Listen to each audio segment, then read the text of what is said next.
what'll be interesting to see is if I film way ahead and then I have my hair done and I come in and out of here with roots that need to be addressed and roots that are not gray. So that'll be fun to watch, won't it?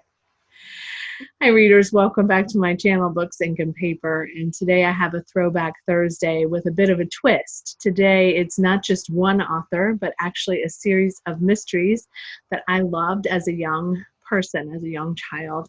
And I just kind of wanted to think about that. When I think of summer, I think of summer reading. And as a child, I read all year long, and it was not something that I only did in the summer. But when I was out of school, I read a lot in the summer, and I focused a lot on books that were really a great escape for me and books that created some sort of a mystery. So I do remember reading adult mysteries, and the summer months I read Agatha Christie, as I've mentioned before. I read some Sherlock Holmes when I was a young person. What else did I read when I was younger? I might actually make a list of mystery authors that I read that were written for adults. But these are books that I enjoyed that were written for young people and that I still enjoy to this day. So let's take a look. This one is so old. I'm happy to say it survived the ravages of Hurricane Katrina. I'm going to tell you when this was published first. It was published in 1970, so it must have been something I got right when it was published. And it is called, so I would have been 9. It's called Basil of Baker Street by Eve Titus, and it's illustrated by Paul Galdon. And this is an Archway paperback. It's a story of the mouse that lives at Baker Street with Sherlock Holmes, and he is also a super sleuth, and so he solves the mysteries that occur on Baker Street and helps Sherlock Holmes to do so. He's an admirer of the great detective and has learned by sitting at the feet of Holmes himself. So the mystery of the missing twins was one of the strangest cases in Basil's career. And so this is the mystery he needs to solve, the missing twins. So in this one, no one is murdered, but he has to solve the crime. It's great fun. I don't know if it's still in print, but I hope so, but it was cute, and I just remember it so fondly. I was also a big fan of the Bobbsey Twins, and I have this copy that has 3 stories in it by Laura Lee Hope. These this is really old and in not the best shape, but it has it was published in 1961, and it has the Bobbsey Twins of Lakeport, the Bobbsey Twins Adventure in the Country, and The Secret at the Seashore. So a great time for us to look at this. The Bobbsey Twins were a family of 2 sets of twins, and they would go on adventures and solve mysteries together.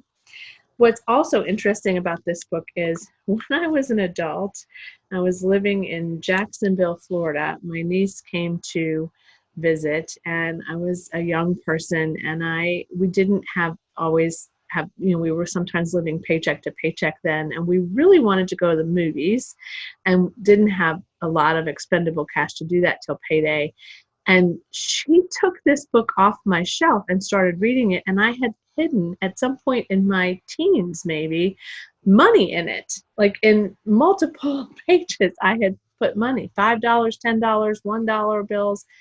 She found like $45 in this book. So this book has always been special to me because it was like a little bank, and it's a book you probably can't get your hands on. It probably is out of print. But Laura Lee Hope, the Bobbsey Twins, I'm sure you can still get them in rare bookstores and other used bookstores.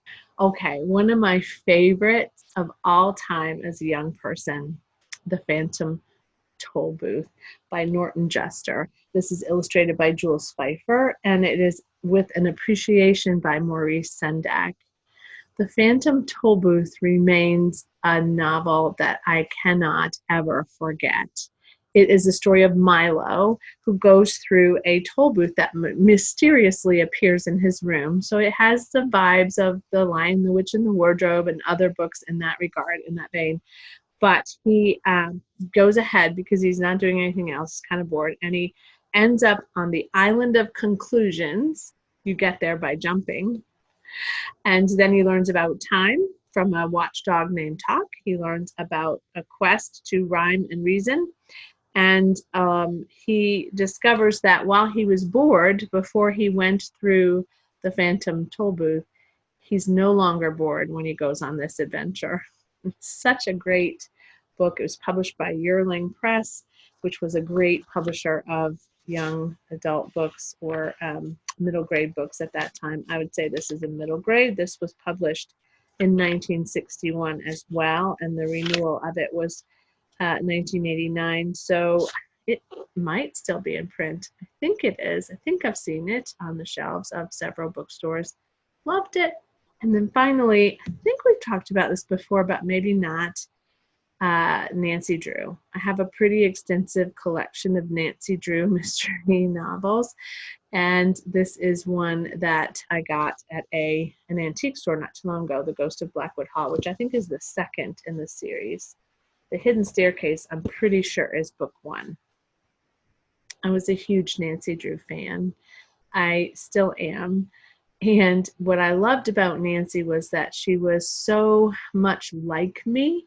I felt like I identified with her as character. And she was doing something that I always wanted to do, which was to solve mysteries. I didn't want terrible things to happen to people in my community. But if they did, I was at the ready to figure out what happened and to solve the mystery or the crime. So Nancy Drew will always have a special place in my heart. I also actually have a book about the creator of Nancy Drew, Carolyn Keene, whose name wasn't really Carolyn Keene. So that is a good possibility for me to read because I am kind of in the mood for reading a nonfiction novel about an author or a memoir. And so by the time this airs, I may have already decided to read that. I have it on ebook. And it is called, let me tell you what it's called. It's actually called Girl Sleuth, Nancy Drew and the Women Who Created Her. Nancy Drew's first mystery was in 1930. So she went through the Depression, the war, World War II, and the 60s. But she was actually created by Edward Stratemeyer, who was the person who envisioned, I think, the publication of a book like this, and brought to life by Mildred Wirt Benson, a journalist from Iowa, and Harriet Stratemeyer Adams. And together they created the name Carolyn Keene, which is much easier, I would say, to pronounce than that. So this book that I may take a look at soon is the story of how this franchise or this series was born. And it really has stood the test of time. While these are very dated, there's no question that these are not modern day settings or mysteries.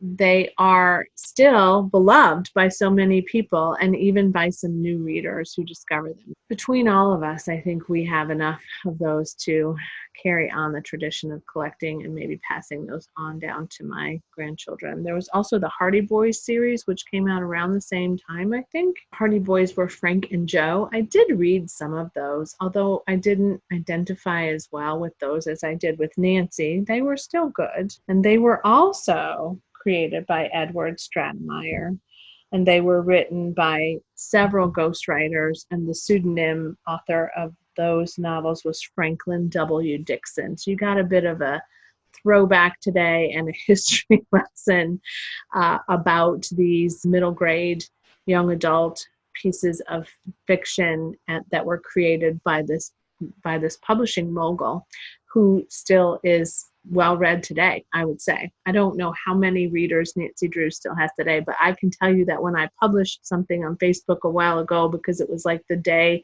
anniversary of the day that Nancy Drew's first novel came out, I can't tell you how many of my friends are Nancy Drew fans still to this day. It's probably like Harry Potter for my kids and grandkids, even.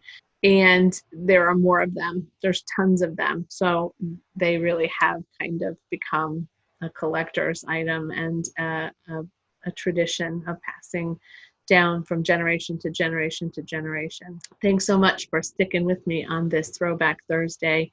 I love your comments, and I can't wait to hear if you have read any of these and what your favorite childhood books were to read, what you remember were your favorites growing up. And these are sort of classics, but I saved like classic literature for another Throwback Thursday day, or maybe just a list of my favorite classics as a young person, because there were some of those too that really stand out. But these, all in this genre, just were a nice little package for me today to celebrate on Thursday. So tell me what was on your shelf when you were young, and what you've saved and kept and collected for your kids and your grandkids and maybe your great-great-grandchildren.